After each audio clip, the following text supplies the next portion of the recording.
La historia del arte como estudio académico de Roger Fry. El 18 de octubre de 1933, en la Universidad de Cambridge, se inauguró una cátedra.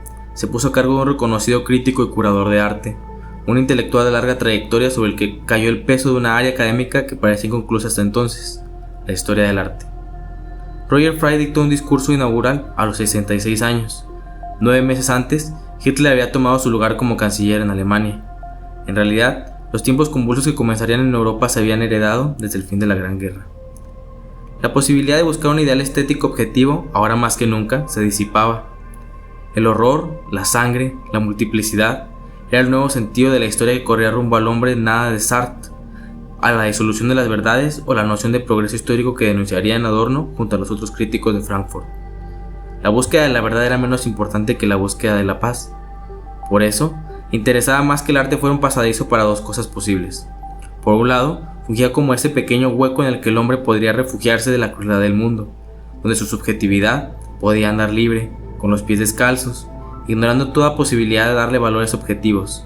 Digamos entonces el arte como huida de la realidad, de la ciencia, de las categorías, de la guerra, incluso de la guerra de las ideas. Pero hubo una segunda noción, que corre por cuenta de la politización del arte. Fry, como veremos a continuación, era partidario de la primera. Para él no se trataba de categorizar, sino de explicar, de narrar. Como Kant, no hacía juicios, sino narraciones. Kant se equivoca al tomar a Hume de que lo estético es una forma de percepción sensible dada por medio de un fenómeno que determina nuestro sentir. Nos gusta sentir placer, entonces aquello que nos causa placer será, tarde que temprano, un gusto, motivo de deseo, su propia razón para buscarlo. Por ello, apelaban al arte como algo que después Wilde nombró como inútil, porque en él mismo radicaba su propia teleología. Era su principio, su fin, el arte por el arte. El arte como narrativa de la sensibilidad. Kant erra al llamarle juicio a algo que se autolimita al gusto, donde cualquier narrativa tiene, si bien no validez, porque eso se referiría a un juicio, sí que es permisible. Pero esto era en parte pura descripción del gusto, y del gusto, como sabemos, entramado en su raíz o manto cultural, es mutable, caprichoso, incesante en los cambios que advienen sobre la historia de la cultura de una determinada sociedad. Fry anduvo entre el ámbito de la curaduría de obras en Estados Unidos, Francia, Italia y luego en Inglaterra. Se interesó por la obra de Paul Cézanne, la cual despertó un interés que lo acompañaría a partir de ese momento, el arte moderno. Le fue negada una cátedra en Oxford, lo cual generó una notoria insatisfacción de Fry. Morgan invitó a Fry a encargarse de la curaduría del Metropolitan Museum of Art a finales de 1904. Pero en 1907 regresó a Inglaterra después de una disputa con Morgan en Estados Unidos. Eso marcó el fin de su etapa estadounidense. Se relacionó, ya estando en Londres, con el matrimonio Wolff. Estos le publicaron algunos de sus manuscritos en The Howard Press. Fry escribió durante décadas. Muchos de sus manuscritos, compilados entre ensayos o conferencias, fueron con base en experiencias de visitas a numerosos museos o su experiencia como curador alrededor del mundo, sobre todo el europeo. Si bien se le negó la cátedra de Historia del Arte en Oxford, finalmente llegó su día, el día donde salió la luz para él, el fin de la contradicción con la que vivió durante muchos años, la de ser un conocedor del arte y, por otro lado, no poder darle plenitud a su disertación académica al respecto. Cambridge le dio su oportunidad de redención. Después de esta breve introducción, vayamos al análisis discursivo de la inauguración que Fry nos da de su cátedra. Fry sostenía que el buen gusto por el arte era una de las formas de don natural, como un apriorismo, pero eso no implicaba que bastara con el talento. La minucia del análisis debe de existir siempre dentro de la visión fragmentaria y unificadora del historiador del arte. Debe ser capaz de ir y venir entre su enorme galería de conceptos e imágenes para determinar ciertas nociones sobre las obras de arte. Sin embargo, al ser el arte expresiones libres del espíritu humano, entonces la principal función no es juzgarlas con severidad, sino clasificarlas, entenderlas, darles voz e impulsarlas a tomar su lugar dentro de la historia del arte. En ese sentido, la historia del arte es una compilación incesante de lo que ciertas élites de gestión o intelectuales dicen que es el arte, dónde se encuentra y cómo se comercializa, y sobre todo, en cuánto lo hace. Su aparente axioma principal, en el que sostiene todo su discurso, es el siguiente: es imposible hablar de valores objetivos de lo estético, en el arte. No se puede domar ni la intencionalidad espiritual humana por crear ni su necesidad de hacerlo. Por ello, todo es válido. muy entrecomillado esto. El trabajo del historiador del arte, para Fry, es solo la comprensión, la narración, dar génesis a la concepción de tal o cual obra, pero nunca juzgarla con esa, para Fry, vanidosa pretensión de darle categorías objetivas de análisis, que permitan analogías o comparaciones con otras obras, en tanto éstas puedan esclarecer un valor axiológico intrínseco de la obra que afecte, según él, al espíritu creador de los artistas. Como Fry partía del gusto, era natural que para él primara un análisis antropológico o psicológico, alejándose de los estudios clásicos iniciados en las etapas anteriores, como las virtudes geométricas, anatómicas, el claroscuro, la imitación de la realidad, el encuadre exacto y delimitado del espacio, la linealidad o los elogios científicos utilizados en la generalidad de la creación artística, como etapas como por ejemplo el Renacimiento, tal como es señalado en la diversa bibliografía sobre esa época del arte. Nunca a partir del objeto mismo, la obra de arte, o mejor dicho, el hecho estético, que es todo el proceso existente desde la idea de intención hasta la culminación de la obra, o la exposición, aunque fuera solo ante su propio creador. Como él mismo menciona, la psicología era un tema de relevancia social debido a su novedad, por ello, le parece rescatable para la parte de la historia del arte visual y pictórico. Adelante una cita. En muchos aspectos está en íntimo contacto con la psicología. A veces recelamos de los psicólogos que realizan intrusiones harto descompuestas, como hace algunos años el Dr. Freud explicó la naturaleza del artista en un pequeño panfleto. Pero somos principalmente nosotros los historiadores del arte quienes tenemos más prisa por hacer las preguntas de los psicólogos que ellos por darnos respuesta. A pesar de apelar a la necesidad de que la academia tenga una mayor incidencia en la historia del arte, donde se analice desde variadas aristas, incluyendo una sistematización del método científico, Fry cae en una contradicción implícita en su discurso. Necesariamente, la ciencia busca describir y comprender una parte de la realidad por medio de la comprobación y demostración objetiva de ciertos silogismos o enunciados que tienen su base en el objeto o la parte específica de la realidad que abordan y que, en última instancia, constituyen el axioma fundamental de una determinada área epistemológica. Las metodologías científicas son los medios instrumentales para llegar a ello, las formas que moldean este conocimiento. Sin embargo, más adelante en su discurso elimina toda la posibilidad de valores estéticos objetivos en el arte. Ahora, si solo apelaba a que, como parte de la biología u otras ciencias puramente clasificatorias, la historia del arte solo le es propio dar orden a todas esas nuevas tendencias o descubrimientos, entonces puede que tenga alguna razón en su petición.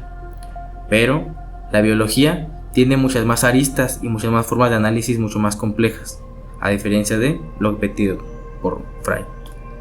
No obstante, eso no abarca el análisis de la subjetividad en el arte, puesto que en otras ciencias se pretende alcanzar axiomas consistentes, objetivos y poco mutables. De esta forma, la analogía con otras formas clasificatorias, dejado de lado toda intencionalidad axiológica, no va a poder ser posible, por lo que el análisis estético no puede escapar de este cuadro de valorizaciones. Fry lo propuso de esta forma. Pero en todo caso, una vez que aparece el asunto de la belleza, nos vemos en un mundo de fuertes convicciones que tienen como fundamento razones no demostrables, sentimientos tan vehementes en proporción a su inseguridad, un mundo en el que la intensidad de la convicción, la fuerza de carácter y la elocuencia de la expresión influyen en la opinión a falta de argumentos sólidos. En pocas palabras, actuamos de inmediato más como teólogos del pretérito que como hombres de ciencia del presente. No digo que llevemos las cosas al extremo de ello. Yo nunca he tenido el mínimo deseo de quemar vivo o de torturar a nadie por decir que le gusta o decir que no le gusta Cézanne o que no fue un gran artista. Tampoco le deseamos a nuestros oponentes experiencias dolorosas en otra vida. Sin embargo, al igual que ellos, todos tendemos a creer que existe un patrón ortodoxo de valores, que Miguel Ángel en verdad es más grande que Meissonier o Rafael que Raffaelli en un sentido objetivo. Parece que para Fry, si existe una discrepancia, no hay forma de objetivar ninguna cosa en términos artísticos, y como no hay consenso entre los juicios, no se puede comparar de ninguna forma. Esto sería como decir que si, como mismo Fry hace referencia a la ciencia más estricta, los pensadores de su época hubieran apelado a seguir pensando en la postura geocéntrica, a pesar de los argumentos de Galileo, entonces la Tierra sería el centro de todo. La diferencia entre lo dicho por Galileo y algún crítico de arte que pretende comparar o juzgar axiológicamente es que Galileo tenía un método, una placa de argumentos, de axiomas basados en una serie de categorías que explicaban las razones de su postura, mientras que, en el análisis estético, todavía no se formula una metodología de entendimiento que delimite todas las aristas posibles de las obras de arte. pero Fry se rinde antes de comenzar su tarea. Sus juicios son derrotistas. Por si no había quedado clara su postura tajante ante la posibilidad de valores objetivos en lo estético, nos dice lo siguiente: tal parece entonces que debemos abandonar cualquier esperanza de lograr la validez universal para los juicios estéticos. Para afinar la posición de Fry, no solo acepta la imposibilidad, sino que la celebra, apelando a que esta es la mejor forma de acercarnos al arte, como una riqueza no axiológica sino histórica y psicológica, apelando al gusto, no a criterios sistemáticos, apelando a la compilación, pero no al entendimiento de valores.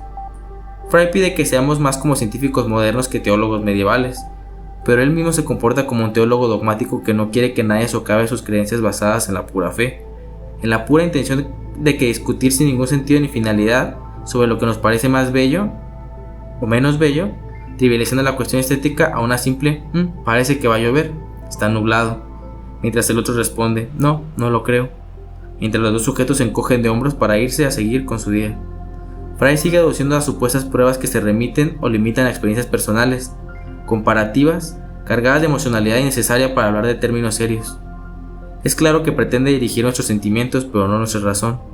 Su pretensión es convencernos de lo que dice es cierto, de disuadirnos, de persuadirnos para ni siquiera intentar una comparativa inútil entre obras, ni una analogía, sino dejar que la discusión se prolongue sin fin, a la aceptación de todo aquello que se nos presenta desde la historia del arte, como un pastor que asusta a sus ovejas para que sigan dentro del cerco.